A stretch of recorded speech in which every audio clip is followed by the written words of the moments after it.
keep his left butt cheek back a little bit more as he does it. There's nothing wrong with the hip extending and coming up, but the butt's got to stay back a little bit.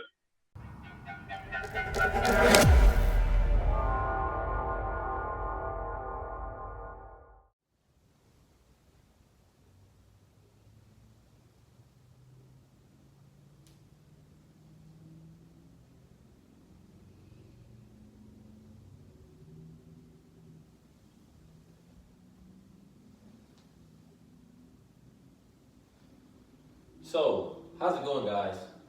Based off that example, I'm sure you know what today's topic is. What we'll be discussing is how to cure early extension, but more specifically, focus on 2 different body segments in order to fix this. And as we keep going, one general important concept in the golf swing is the ability to create space, right?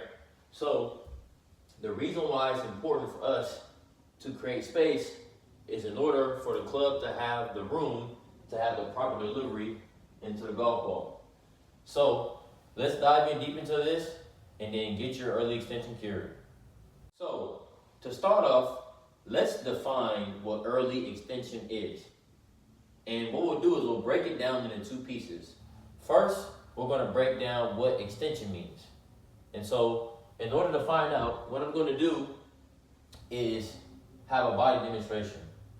So as you can see here, I'm standing right now currently what is called anatomical position, where my palms are facing forward and my body's standing up straight and erect. Now, when I move this way, this will be called flexion. So my hips are flexing, my spine is flexing, and my chest is going towards the ground. Then extension would be now where my chest is moving up and back, my hips are moving forward. And even more so, we have hyperextension. So my chest moving even further back, and as my chest moves further back, my hips move further forward, and my spine is fully extended. So that is what extension is. Now, what does early mean? Early simply means happening before the right time. So what is that telling us? That's telling us that this move of extension needs to happen in the golf swing. However, the fault of early extension is that it's happening too soon in the golf swing instead of later. So a lot of times we get it mixed up in thinking that we don't need extension in the golf swing. We do need extension in the golf swing because in order to move forward toward the target fully, my body needs to be extended fully up into the finish. However, the tendency is that a lot of times we run into the habit of extending at this point too early, and then from there, then we have a lot of compensations. And so, as you may have seen, and I sort of hinted, that the 2 different body segments that we're going to focus on in today's video are the chest and the hips. And as well, I'm going to give you a very unique analogy in order for you to cure your early extension. So with that, let's dive in deeper. So now, to get more into the specifics, what I'm going to do is demonstrate a very common movement that we all know of called a deadlift with this R.G_golf resistance band, which comes from the resistance pack that I have. So I'm going to take this resistance band, and what I'm going to do is put it under the balls of my feet right here, and then I'm going to grab the top. So as you can see, I'm fully standing up. And so if I were to do a deadlift, what I would do is I would be flexing my hips, my spine would be flexing, and my chest would be moving forward.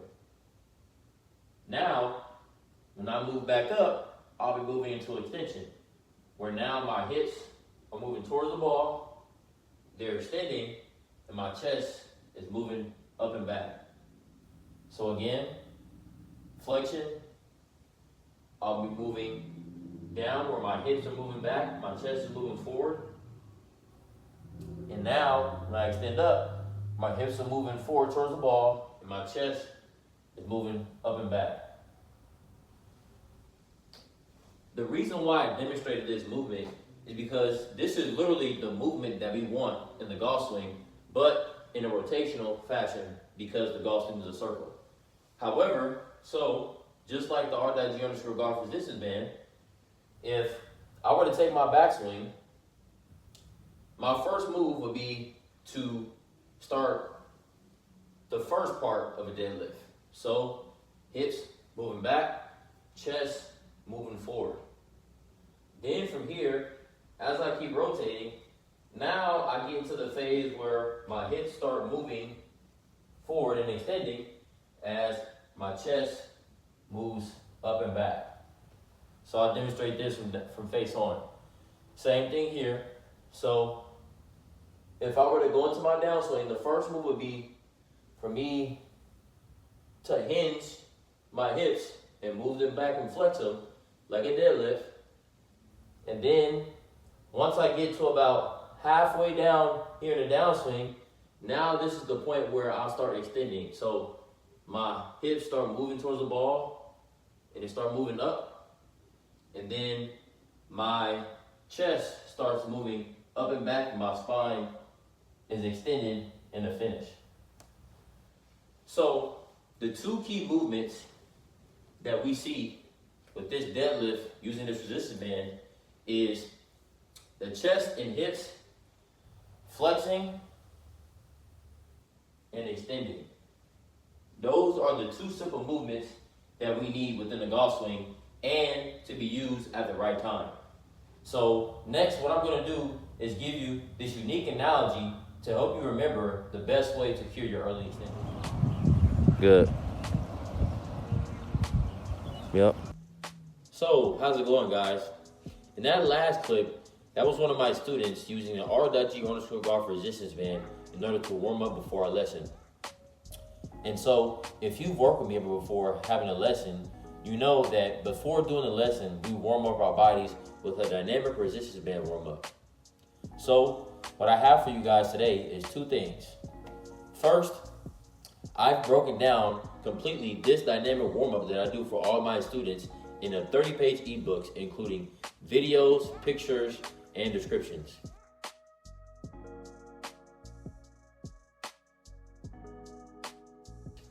And as well, I also have the R.G_golf resistance band pack.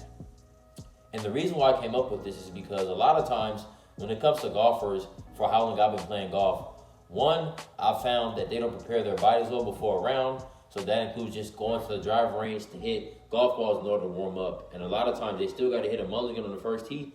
And then as well, throughout 18 holes, it takes them a while to warm up. But secondly, because not preparing our bodies well, that when getting off the golf course, that we have a lot of pain when it comes to lower back, hips, and just not feeling well after our rounds. So with that, let me show you what's in store. Here, we have the R.G_golf resistance band pack, which includes 3 of these pull-up bands, as well as these 5 mini loop bands that vary in resistance. So, within this pack, you can choose the resistance of your choosing, and from there, you'll be able to complete the dynamic warm-up from the 30-page ebook. So, if you want to have your body feel better before a round and make more efficient golf swings so you can shoot better scores and feel less pain when you come off, go ahead and click that link in the bio. So now, let's get into the analogy. This analogy, so if I put this club here, obviously we know that a golf club has weight to it, so it's going to want to go towards the way in which it's most heavy. But if we think of this, and I have my finger in the middle, this is easily seen as what? A balance beam. So that balance beam analogy is what we can use to cure our early extension. And I'm going to demonstrate it so you can understand. So what I'm going to do is take the club head and put it above my head, while the button of the club is where my tailbone is on my pelvis. Then I'm going to set up, and so once I take my backswing, the goal is for us to tilt this balance beam to the right. So if I tilt it to the right, that would be here, right? Now what am I doing? My chest is moving down, my hips are moving back and flexing, which is what we saw in that deadlift. And then now, as we get to this phase, now we're going to tilt the balance beam to the left, which is now me extending my hips up, my chest and back are extending into the finish. So again, I'm going to demonstrate it from the face on. So once I take my backswing, the goal is to tilt this balance beam to the right. So that would be in this direction, forward, just from face on. So I'm tilting to the right. Now my chest is down, my hips are back and hinged, and then I'm in flexion. And then once I'm halfway down here, now I'm going to tilt this balance beam back to the left. Chest is moving up and back. Hips are extending up and moving forward. Just like that. So after seeing that, to demonstrate it this way, if this was the right side of the balance beam and this was the left side of the balance beam, and obviously in a tilted position because of the golf swing, when I tilt this balance beam to the right, if this was my body, you can see that my body will be moving in flexion, my chest and my head will be moving downwards towards the golf ball, and then as well, my hips will be moving back and hinging in flexion. Then, as I start coming up from halfway down, I'm going to tilt this balance beam back to the left. So if this were my hips are now moving towards the golf ball, and this club head that's to the right is now where my chest is moving up and back. So that is a simple and great analogy we can use as a visual to cure early extension. And obviously, we still have to rotate because the golf swing is a circle.